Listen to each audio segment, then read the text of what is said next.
Hello everyone and welcome back to the Stay Night commentaries. We're moving on to episode 8, Discordant Melody, which is strange because you think by the time that, this series was coming out, they would have called it Skypant Melody. Hey, whoa, internet jokes.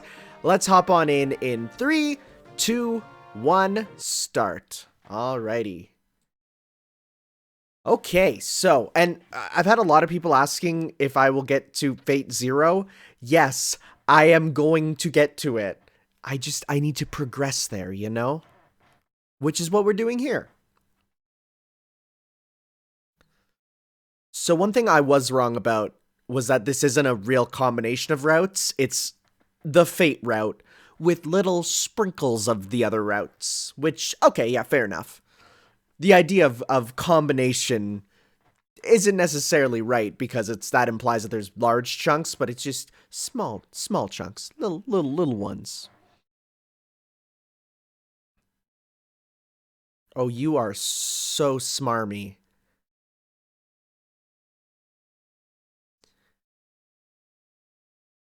No, this is the perfect voice for Shinji because it's kind of like Gary Oak, and I can't wait for him to die.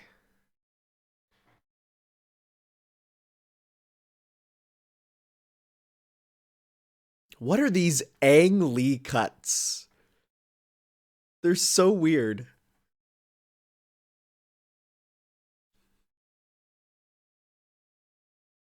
I still don't get how he could be friends. There must be something going on. And I know it's supposed to be in the backstory. It's like, well, originally, actually, he was an okay guy, but then things went wrong. No, I don't believe that. I don't think people can just become evil. Like, it has to be something that's been in them this whole time.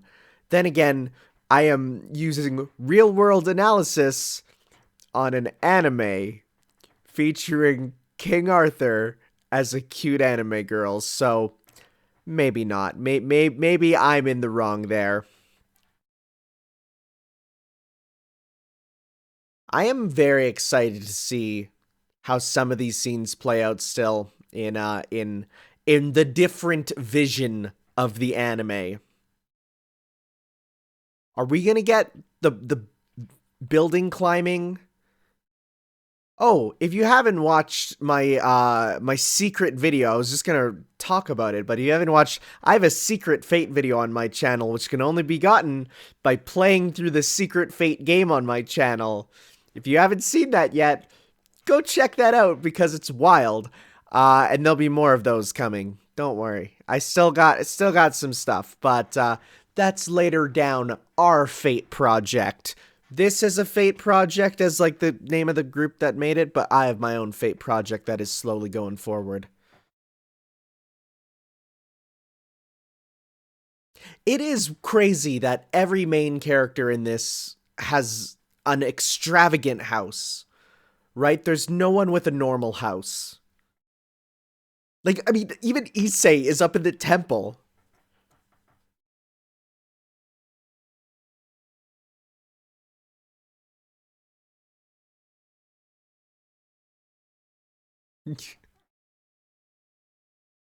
Oh my god. I was gonna say, imagine him saying, if you show me yours, I'll show you mine, but he literally said that. That was pretty lewd, dude.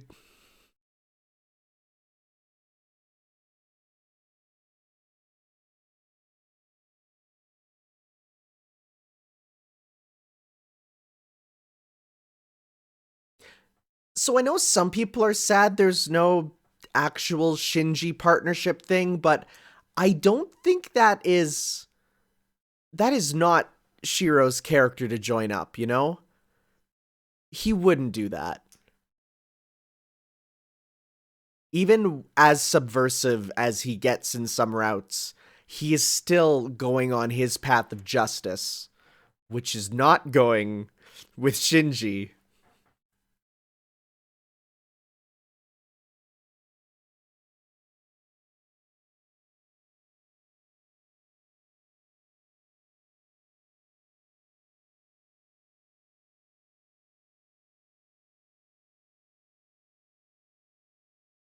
Boy, he is just straight up lying this whole time.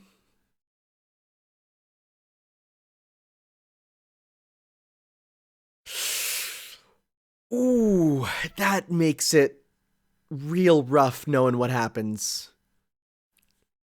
Just the idea that they're all like, yeah, it's okay, she's not part of it. She is very much part of it.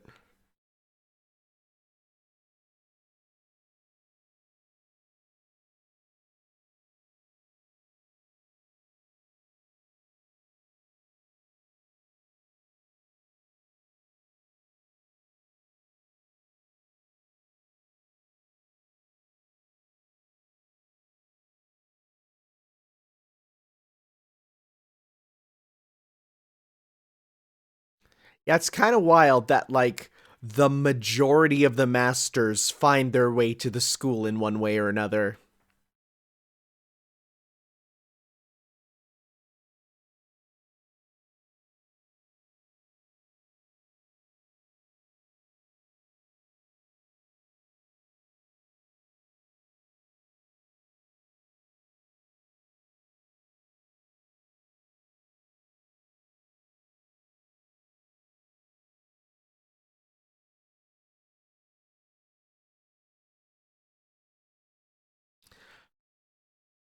This is interesting because he's seemingly written way nicer here and more almost trustworthy than in the original, where you're like, no, you're still absolutely a loser that we won't work with.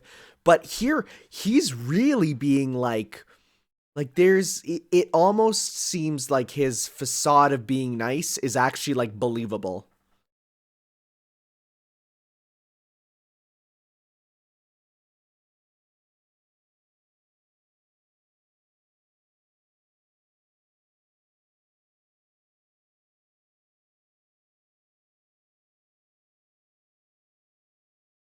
And boy, a man's mind is sure what Shiro has.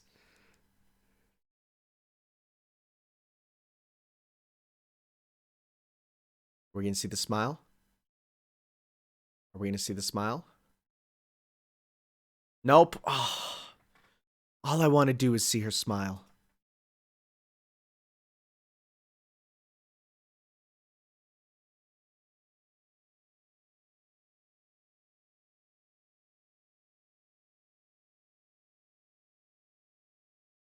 He says, like, were you thinking about my home? Blushes. Wow, we get to see the monks.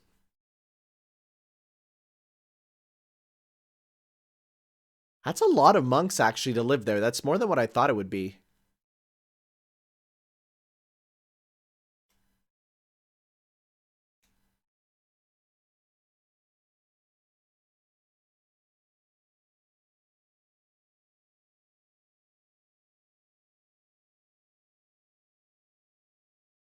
It says something about him.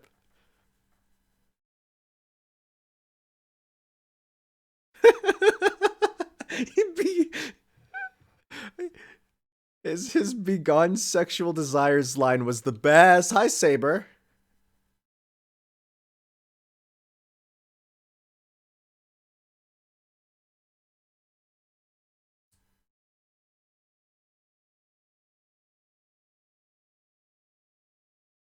Oh, I like that subtle. Her bag is subtly in the background.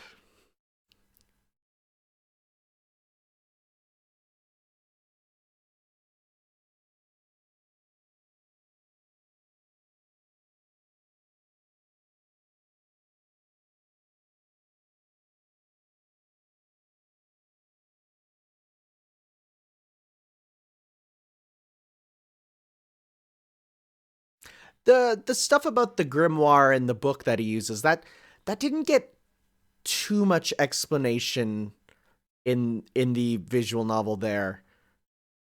Other than I think Sakura made them? I'd need to do a bit more research on that to understand it.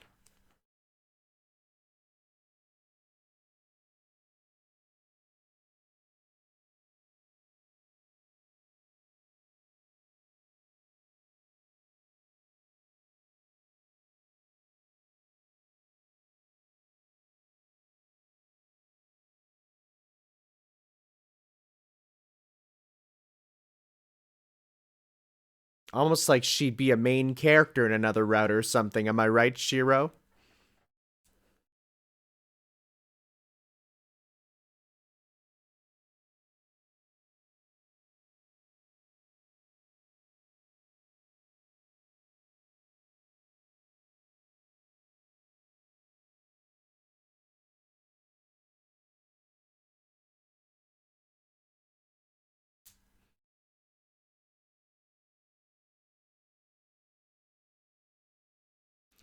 Almost like it's not his.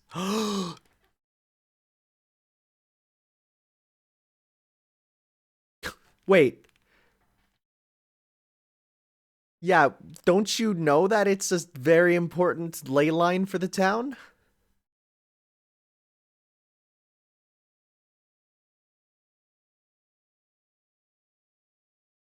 Huh, she didn't know that beforehand. Okay, okay.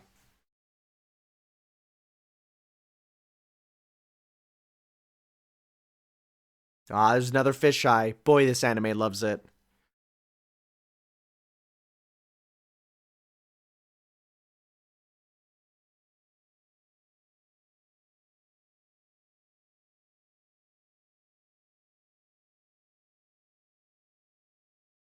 I do have to agree that I think out of every character, Tosaka is visually the best in this. The animators love her because every like focus shot on her looks amazing.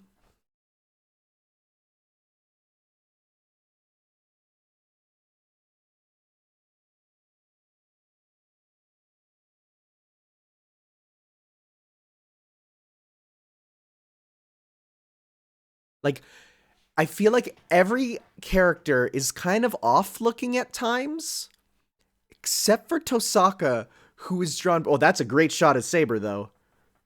It really the quality goes up and down per shot, which is fair for anime.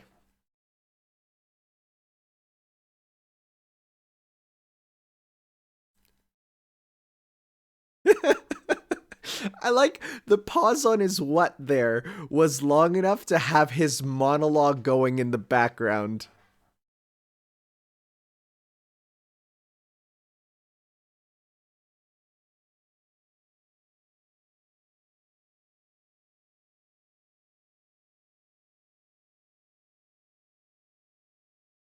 Oh, is this Caster's voice?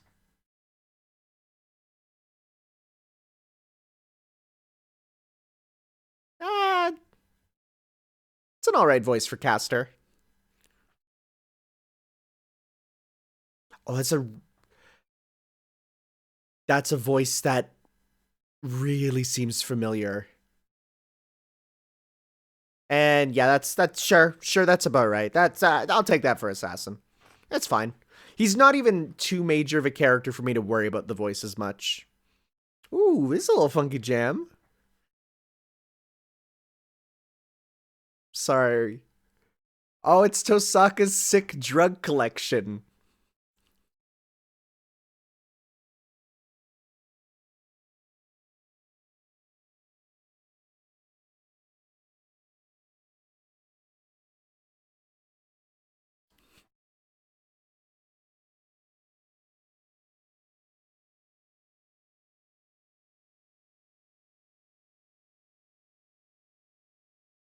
I'm sorry, why does she have cat ears?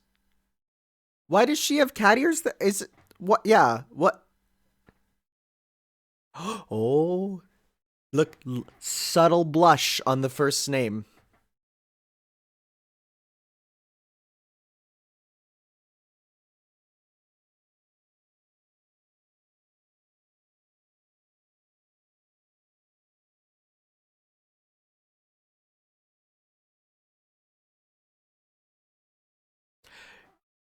The gambit of I can use one of my things to force you is so wild because that's just by pointing at it he can force her.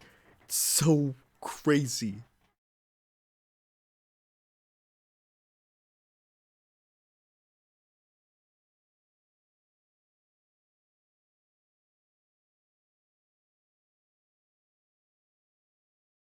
Oh, look at those little pink slippers.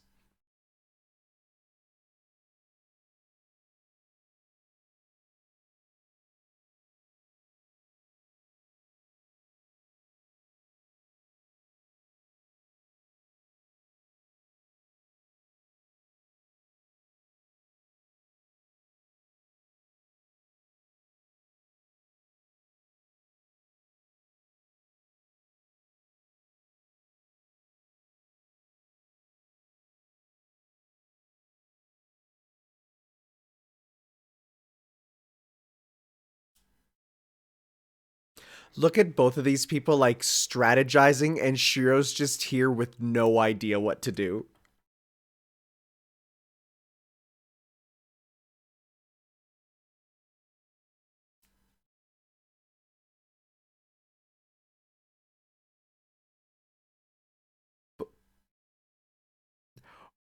Oh.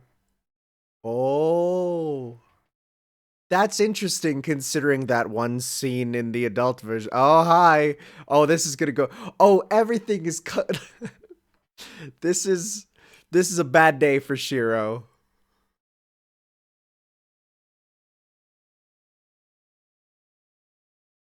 Oh, he's I was gonna say, why did he do it? Oh my god, she's the best.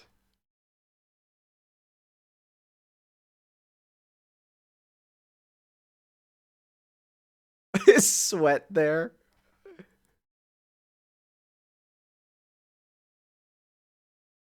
Oh, this makes me feel sad now.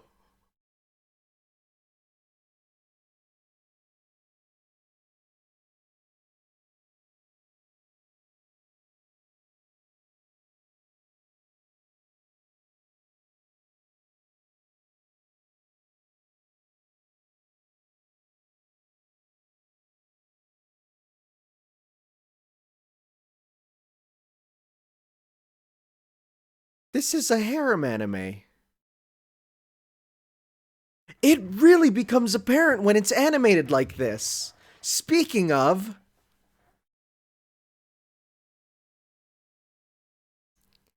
Miss Tosaka? That's weird for a teacher to say, but I guess that might be an honorific translation thing.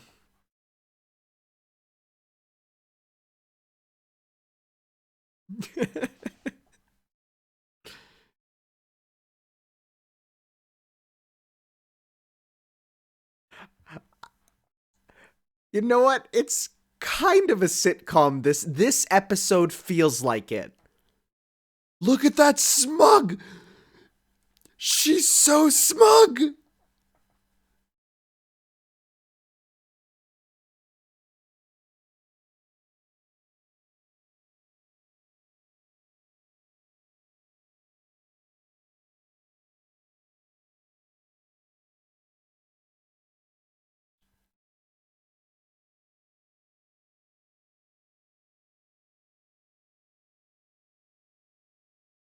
Saber?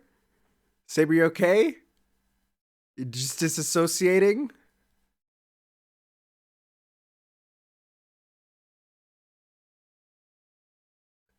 Oh, Saber, that's a mood. I do that too. Did she just have a vibe check?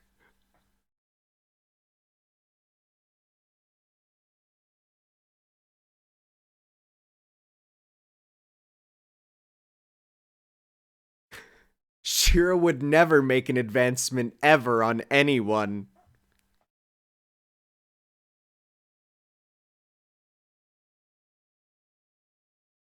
This episode feels very like the core of fate. I will say, and this is okay.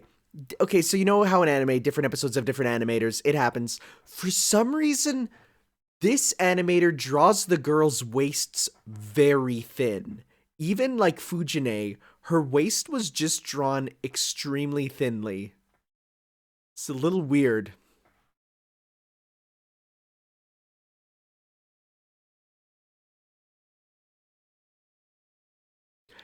Okay, so I never assumed that Shiro would be like his default stance would be the big the big pocket stance, you know, putting your hands in your pockets and your arms out.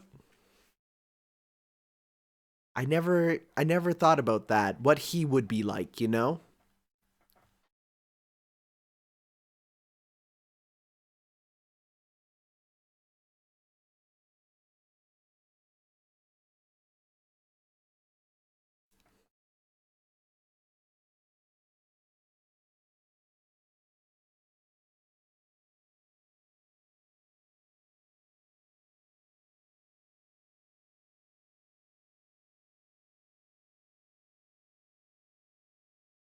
Wow.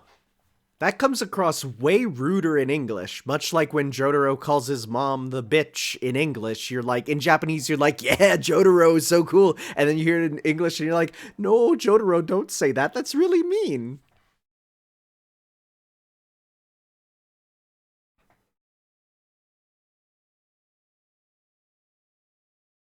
I will say, honestly, having played the whole visual novel, this Shiro feels like a different character. The lack of understanding of his thoughts really makes him sound like an idiot, which then I understand why people say, oh man, Shiro, what a bad, generic anime protagonist. Like, I understand if you've just watched this. That's rad. That's really cool. She can just Super Saiyan, like, she can air dash into her armor. That's rad.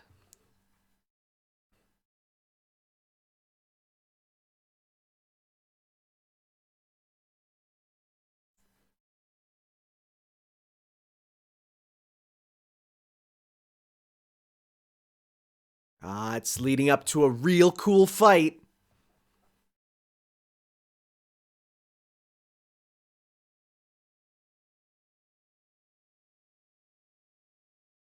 Yeah, it's again, that's an all right voice for assassin. I don't mind it. Um, I'm gonna look up. Oh, I don't have my phone on me, and I can't click away because then I can't see stuff. I'll look up for next time who Caster's voice actress is because it's really familiar sounding, and I can't place who. This episode felt very, very like the core of the Fate route there, with the conversations and like the kind of playfulness, and I liked it. It was cartoony when it was in the parts where they were talking, but it didn't feel out of place like it did in the school fight. If we have more fights where it's like that, it'd be like, yeah, not a fan. But being for this part where they're just having fun in the house and talking, I think that fits. I also still stand by.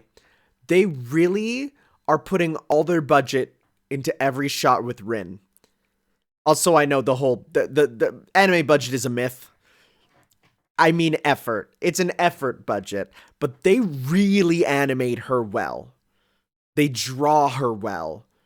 And sometimes you see Saber and you're like, you're not drawn as I would like. So again, from a perspective thing, people who are like Tosaka Best Girl, if they watch this, I understand it now. I still stand by Saber being best from the visual novel, but hey, that's just me.